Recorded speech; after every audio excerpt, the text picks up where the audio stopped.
Kemudian juga yang perlu untuk kita ingatkan, di antara pesan menjelang kedatangan bulan suci Ramadan, untuk kita membekali diri kita dengan memperbanyak ilmu syar'i kita.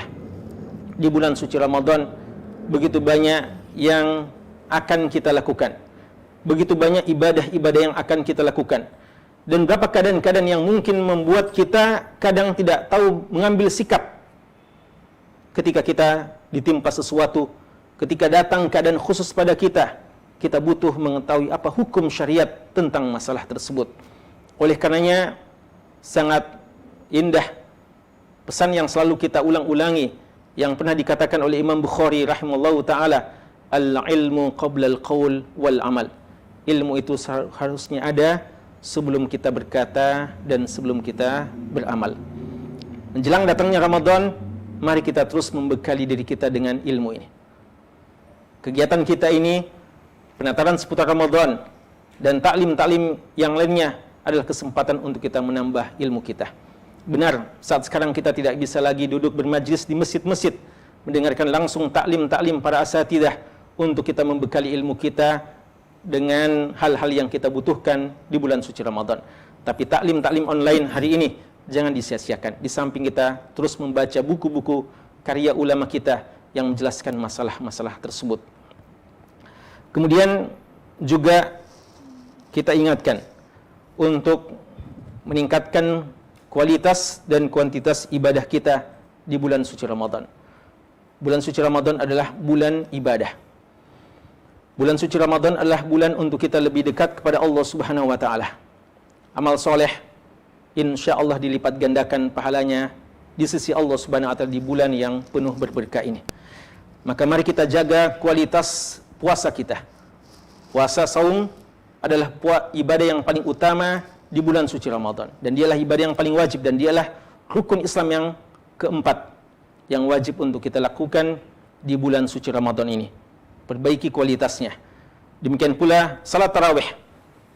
Jangan kita ketinggalan salat tarawih di bulan suci Ramadan ini. Sekali lagi, mungkin kita tidak mengerjakannya di masjid, tapi mari kita hidupkan malam-malam kita. Mari kita terangi cahaya di rumah kita dengan kita menghidupkan solat tarawih masing-masing di rumahnya. Dan jika kita bersama dengan keluarga kita, mari kita ajak keluarga kita di rumah untuk melaksanakan solat tarawih secara berjamaah. Perlu diingatkan bahwa ulama kita berbeda pendapat tentang hukum solat tarawih di rumah, yang mana lebih afdol, ataukah kita berjamaah di masjid. Sebagian ulama kita mengatakan bahwa salat tarawih di rumah lebih afdal dibandingkan salat tarawih di masjid. Karena Nabi kita sallallahu alaihi wasallam mengatakan dalam hadis yang diriwayatkan Imam Bukhari dan Muslim dari sahabat yang mulia Zaid bin Thabit radhiyallahu taala anhu, fa inna salatal mar'i khairun wa afdal min salatihi fil masjid illa al maktubah. Salat seseorang di rumahnya lebih baik daripada salat di masjid kecuali salat yang wajib. Atas dasar ini sebagian ulama kita mengatakan bahwa secara umum solat-solat sunnah itu lebih afdal dikerjakan di rumah, termasuk diantaranya solat tarawih. Walaupun untuk solat tarawih, ya, ulama kita yang mengatakan bahwa afdal dikerjakan di masjid karena hadis Abu Dzar radhiyallahu anhu yang disebutkan oleh Ashabus Sunan, di mana Nabi kita sallallahu alaihi wasallam mengatakan, man qama ma'al imam hatta yansarif husiba lahu. Barang siapa yang salat bersama imam hingga selesainya imam, husiba lahu, dalam sebagian riwayat kutiba lahu, dia dianggap dan ditulis ajr qiyam lailah, seperti salat satu malam penuh. Dan hadis ini jika kita perhatikan dijadikan dalil oleh ulama kita yang mengatakan lebih afdal dikerjakan di masjid karena dilakukan secara berjamaah. Dan jamaah ini bisa juga kita lakukan di rumah kita. Karena itu mari kita melaksanakan salat berjamaah di rumah kita dengan anggota keluarga kita secara terbatas. Dengan itu insyaallah pahala ini pun bisa kita dapatkan. Karena itu jangan ada di antara kita berprinsip, jika tidak salat tarawih di masjid, saya tidak akan salat tarawih tahun ini. Waliyadzubillah. Kesempatan masih ada dan pahala insyaallah kita akan dapatkan juga secara sempurna. Karena Nabi kita sallallahu alaihi wasallam bersabda dalam hadis yang diriwayatkan Imam Bukhari dan Muslim, beliau bersabda, "Idza maridal abdu aw safar kutiba lahu mithlu ma kana ya'malu muqiman sahiha.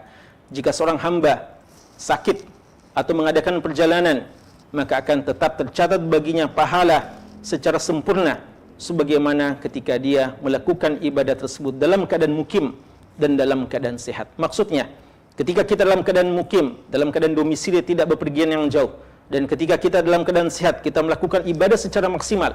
Lalu ketika kita bepergian, kita mungkin tidak puasa, kita mungkin akan meninggalkan solat-solat sunnah, dan solat yang wajib 4 rakaat kita jadikan 2 rakaat.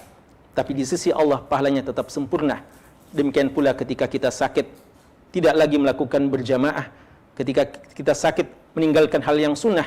Tapi ketika kita terbiasa dengan hal-hal yang baik itu pada waktu kita sehat, maka pahala kita ketika sakit pun tetap sempurna di sisi Allah Subhanahu wa taala. Oleh karena itu, kesempatan bagi kita untuk tetap menghidupkan kebiasaan-kebiasaan baik tersebut, dan pahala sempurna insya Allah tetap akan kita dapatkan. Juga membaca Al-Quran. Tidak ada keharusan membaca Al-Quran di masjid. Oleh karena itu, mari kita terangi rumah-rumah kita dengan memperbanyak bacaan Al-Quran. Dan boleh jadi kuantitas dan kualitas bacaan Al-Quran kita di bulan Ramadan tahun ini bisa kita tingkatkan dalam keadaan yang seperti ini. Demikian pula dengan sedekah, utamanya sedekah di waktu seperti saat sekarang ini.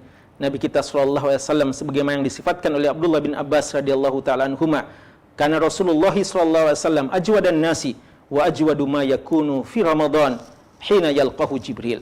Adalah Nabi SAW, beliau adalah seorang yang sejak awal tabiat beliau adalah orang yang sangat dermawan, dan ketika datang bulan suci Ramadan bertambah kedermawanan beliau. Apatah lagi dalam suasana yang seperti ini, suasana ketika kita dalam keadaan musibah, suasana ketika banyak orang yang mendapatkan kesulitan, banyak orang yang terhalangi rezekinya, banyak orang yang mungkin tidak bisa beraktivitas untuk bisa mendapatkan menjemput rezeki dari Allah Subhanahu wa taala. Disinilah peluang lain bagi kita untuk beramal dengan banyak berbagi dengan saudara-saudara kita. Kemudian ibadah-ibadah yang lainnya dalam kondisi seperti ini, sebagaimana edaran dari Menteri Agama, demikian pula tausiah yang terakhir yang dikeluarkan oleh pihak MUI Pusat, kita dianjurkan untuk tetap melakukan ibadah-ibadah di rumah kita, termasuk sholat berjamaah, sholat yang wajib berjamaah 5 kali sehari semalam, bahkan sholat Jumat dan sholat Id bahkan dianjurkan untuk tidak berjamaah dan dianjurkan untuk dilakukan di rumah kita masing-masing. Dan insya Allah Dewan Syariah Wahdi Islamiyah akan menerbitkan secara khusus panduan dan rincian tentang hukum masalah-masalah yang kita sebutkan ini. Bagaimana tata cara sholat tarawih berjamaah di rumah, bagaimana hukum kita berjamaah di rumah dalam kondisi yang seperti ini, bagaimana hukum ketika kita meninggalkan sholat Jumat dalam keadaan seperti ini, bahkan bagaimana kita melakukan sholat Idul Fitri di rumah kita dalam kondisi yang seperti ini. Dalam waktu beberapa hari ini insya Allah kita akan keluarkan edaran untuk merinci masalah-masalah tersebut.